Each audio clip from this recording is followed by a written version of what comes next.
ఒక్కొక్కసారి మనం ఎంత వర్క్ చేసినా కానీ ఉంటే కొన్ని ఎక్స్పీరియన్స్ అనేవి ఇంకా మనకి బాగా అర్థమవుతుంది అనమాట. అలా ఏంటి అంటే ఇప్పుడు చూసారు కదా, ఇవన్నీ కూడా శారీస్. ఇదిగో అంటే ఇవన్నీ కూడా ఒకే కస్టమర్వి.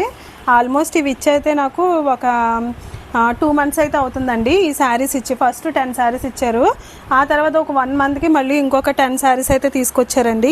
ఇది ఒక సంచి, ఇదొక సంచి, మళ్ళీ 4 days బ్యాక్ ఇంకొక సంచి తీసుకొచ్చారనమాట. ఇవి కూడా ఒక 10 శారీస్ అలా ఉంటాయి. ఇవన్నీ ఇంకా స్టిచ్ చేద్దాము అని చెప్పి ఇప్పుడైతే స్టార్ట్ చేశానండి. నార్మలే, కంగారేమీ లేదు, లేట్గా ఇచ్చినా పర్వాలేదు అనేసి అన్నారు.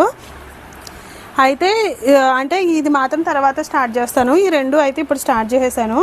అయితే ఇప్పుడు నేను ఏం చేస్తున్నాను అనేసి అంటే, ఇప్పుడు శారీస్ ఏంటంటే ఎలా అంటే ఫస్ట్ టైం ఇచ్చినప్పుడు నాకు ఒక 20 బ్లౌజెస్ అలా ఇచ్చినప్పుడు ఏమైందంటే, అంతకుముందు కూడా ఇచ్చారనమాట. ఇచ్చినప్పుడు ఏమైంది అనేసి అంటే నేను మొత్తం ర్యాండమ్గా లైనింగ్లు అనేవి కటింగ్ చేసేసాను. అంటే హ్యాండ్స్, ఎల్బో హ్యాండ్స్ పెట్టి కటింగ్ చేసేసిన తర్వాత ఏమవుతుందంటే, ఇప్పుడు నార్మల్ బ్లౌజులు ఉంటాయి కదా, ఈ నార్మల్ బ్లౌజ్లో శారీస్ ఏమవుతుందంటే బ్లౌజ్ పీస్ అనేది చాలా చిన్నగా వస్తుంది అనమాట.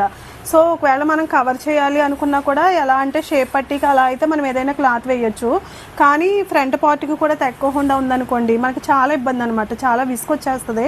సో అందుకని ఇప్పుడు ఏం చేస్తున్నానంటే మొత్తం ఈ 20 బ్లౌజులు అనమాట, ఈ 20 బ్లౌజులకి సంబంధించి ఏం చేశానంటే చిన్న చిన్న పీసులు ఉంటాయి కదా, ఇప్పుడు శారీలో వచ్చిన పీస్ చెక్ చేసుకుంటున్నానండి. ఫస్ట్ చెక్ చేసేసుకొని చిన్న పీస్, ఇది కూడా చాలా చిన్న పీస్ అనమాట. బ్లౌజ్ వచ్చేసరికి 16 inches అండి, నెక్ మొత్తం పొడవండి. సో హ్యాండ్స్ వచ్చేసరికి ఎల్బో హ్యాండ్ 10, లూజ్ వచ్చేసరికి 13 అనమాట. కొంచెం హైటు, కొంచెం బాడీ అది ఉంటుంది. సో అలాంటి వాళ్ళకైతే సరిపోవు కదా, అందుకని ఫస్ట్ అయితే పెద్ద బ్లౌజులన్నీ సపరేట్ చేసుకుంటున్నాను. చిన్న బ్లౌజులు వచ్చేసరికి ఇటు సపరేట్ చేశాను అనమాట. ఎందుకంటే ఇవి సపరేట్గా అంటే హ్యాండ్స్ అనేవి సపరేట్గా కటింగ్ చేద్దామని చెప్పి. ఎందుకంటే హ్యాండ్స్ కటింగ్ చేసేసిన తర్వాత ఈ క్లాత్లు రాలేదనుకోండి, హ్యాండ్స్ లైనింగ్ అనేది తగ్గించవచ్చు, కానీ షేప్ పట్టికి వాటికి తీయడానికి చాలా ఇబ్బంది అయిపోయేది అనమాట. సో అందుకని ఇప్పుడైతే నేను ఇలా సపరేట్ చేసుకుంటున్నానండి. ఫస్ట్ టైం నాకు ఎక్స్పీరియన్స్ వచ్చింది కాబట్టి ఇప్పుడు నేను ముందు ఆల్రెడీ ఇలా డివైడ్ చేసేసుకొని ఇప్పుడు ఈ వీటికి లైనింగ్లు సపరేట్ చేసేస్తాను, వీటికి లైనింగ్లు సపరేట్ చేసేస్తాను. చూసారా, ఇవన్నీ కూడా తడిపేసి ఐరన్ చేసేసాను అనమాట లైనింగ్లు. ఇవన్నీ ఏంటి అంటే లైనింగ్లు, ఫాల్స్లు కూడా కస్టమరే తీసుకొచ్చి ఇచ్చేసారు.